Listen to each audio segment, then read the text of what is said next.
Good morning সকলকে। প্রায় 3 থেকে 4 দিন হলো আপনাদের সঙ্গে ভিডিও শেয়ার করা হয় না, কারণ আমার একটুখানি শরীরটাও খারাপ, তার সঙ্গে মনটাও। আর মন খারাপ থাকলে কি ভিডিও বানানো যায় বলুন তো? আর কেন মনটা খারাপ সেটা বলতে পারছি না, কারণ সেটা পার্সোনাল প্রবলেম, আর পার্সোনাল প্রবলেমগুলো পার্সোনাল থাকাই ভালো, তার জন্য আর শেয়ার করছি না। এখানে রান্না বান্না শুরু করে দিয়েছেন আমার সোনা মামাম, এত দুষ্টুমি করে আর কি বলবো। দেখুন কি করছে।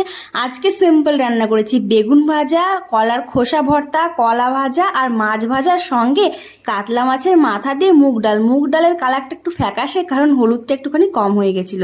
তারপরে খাওয়া দাওয়া করে একটুখানি রেস্ট নিয়ে বিকালবেলায় অর্পিতাদির সঙ্গে গেছিলাম একটুখানি গুরু গুরু করতে। বাইরে প্রচন্ড বৃষ্টি শুরু হয়েছিল, তাই অর্পিতাদিকে আমি আমার ঘরে ডেকে আনি। তো একটুখানি ভেজ পকোড়া, একটুখানি চা বানিয়েছিলাম, যেহেতু বাইরে ভীষণভাবে বৃষ্টি হচ্ছে, আর বৃষ্টির সময় চায়ের সাথে একটু পকোড়া না হলে হয়। ভিডিওটি কেমন লাগলো জানাবেন। Tata, by.